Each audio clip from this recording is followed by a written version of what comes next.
People who have been stalked, what's your story? My stalker sends me a birthday card every year. He just told me that someone is trying to murder me. Here's a few examples. Happy birthday, Chloe. I hope someone gets you the new phone I saw you looking at last week. Love X. Another year already. It seems like only yesterday I watched your mom dropping you off for high school. It's been such a pleasure watching you grow up. Love X. They might sound creepy to you, but you have to understand that I've been getting these cards every year for as long as I can remember. My mom made a big fuss about them for a while, but we never got the slightest clue where they were coming from and nothing bad ever came from it. Over the years it just became a fact of life. I even looked forward to the mysterious messages. We all had our theories, of course. Mom thought it was some socially handicapped secret admirer with a lifelong obsession. My half-sister Amina couldn't stand the idea of anyone being in love with me. She insisted it was a psychopath who was just biding his time to strike. I even caught her slipping her own menacing anonymous letter into the pile one year just to scare me. They never caused a problem until I was in my 20s and living on my own. I'd started dating a guy named Jay who was almost charming to a fault. We had been together for almost 8 months before we celebrated my first birthday together. That's the first time I saw the other side of him. I guess I never realized how closely linked passion and jealousy are before he opened my mysterious card. His brows knitted together while he read, his pressed lips began to tremble, and all the color drained from his face. It's no big deal, really, I told him. What's it say? Jay didn't answer. He threw the card down on the table and walked to the other side of the room, breathing heavily. I picked it up and read. He's going to hurt you, Chloe. You wouldn't be the first either. Get out, or this may be the last card you ever receive. Love X.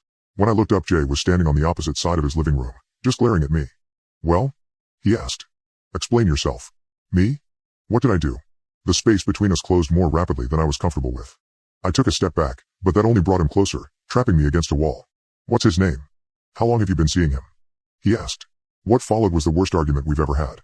He refused to believe me when I told him it might be my father, and I got a glimpse of the person the message warned me about. I told him he could check with my family, but he seemed to think they would lie to protect me. We managed to avoid talking about it for a few days until one morning when Jay triumphantly slammed a piece of paper on the table. He's dead. 12 years he's been dead. I don't know how Jay did it, but I was staring at my father's death certificate. Have you ever felt a lifetime of hope shatter in a few seconds? It's like being conscious of your own death. Your body keeps moving and you can feel it go, but there's no one inside anymore. Stop pretending you care just to get out of trouble. I know you never met him.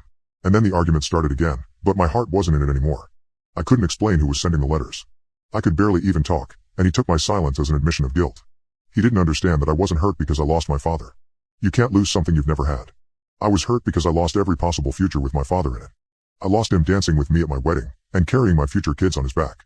I lost him telling me that he never stopped thinking of me, or loving me, even if it was only from afar. And all I gained in return were threats, insults, and the unsettling realization that a stranger really had been following me my whole life long. Now Ranja was laying it on the line. I could either trust him, or the letter writer. He demanded to know why I would throw away the life I was building for some creep I'd never met. How could I possibly take care of myself without him? How could I find another man as good as him, when even my own father didn't want me? If my life was a movie, then things would have gotten better after that. I would have stood up for myself and learned to live on my own terms. But I was scared, and I was alone. I thought I deserved it when he started to lock me in my own room. What else could he do, if he didn't trust me? I thought I could be strong when he hit me or pulled my hair. At least he didn't leave. My mother would have been lucky to have found a man like Ranja. And for the next year, I hated myself for spending my whole life waiting for a fairy tale that would never come true. Until my birthday came again, and I finally found the will to leave.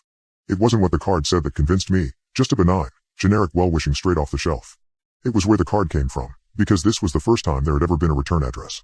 In the cool and safety of the dark, I stole out of Jay's house with only what I could fit in a suitcase. It was hard going dragging my things, but I knew that if my life was going to start over, then it was going to start with the only person I've ever trusted, the one sending the letters. And when I found myself entering the cemetery, I knew I had found what I was looking for. My father's headstone, which read, "Are you there, Chloe? I will always be with you."